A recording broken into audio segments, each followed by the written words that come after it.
chronique du patrimoine.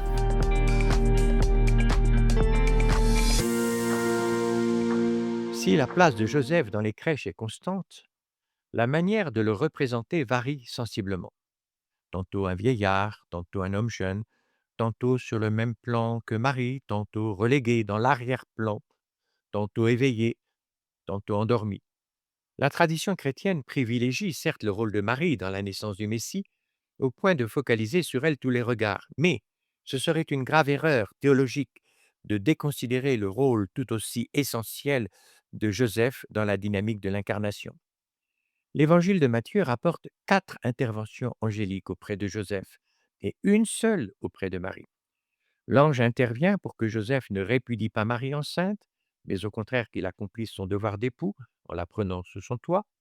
Puis l'ange se manifeste à nouveau pour que Joseph protège sa famille des foudres criminelles d'Hérode en fuyant en Égypte, et encore une fois pour le retour de toute la famille dans le pays d'Israël, et une ultime fois pour l'orienter vers Nazareth plutôt que Jérusalem.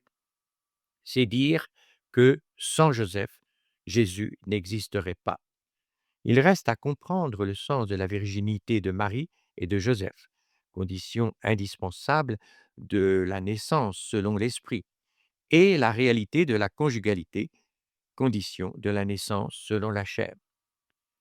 Philippe de Champaigne a pris au sérieux la présence de Joseph, en peignant 2 fois le songe au cours duquel l'ange intime l'ordre à l'époux de vivre avec son épouse.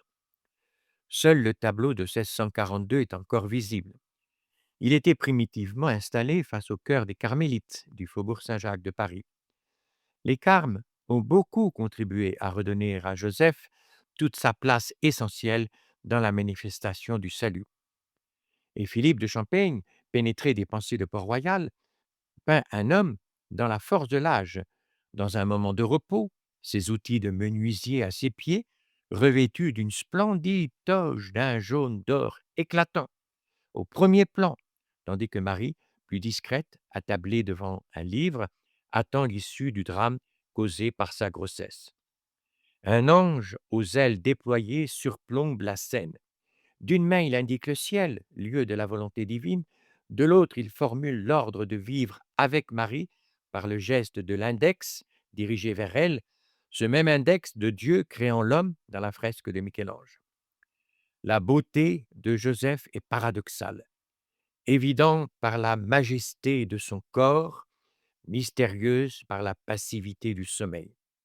Mais justement, la beauté de la puissance virile ne s'accomplit-elle pas dans l'oblation de tout l'être pour la venue de l'enfant Jésus, l'Emmanuel?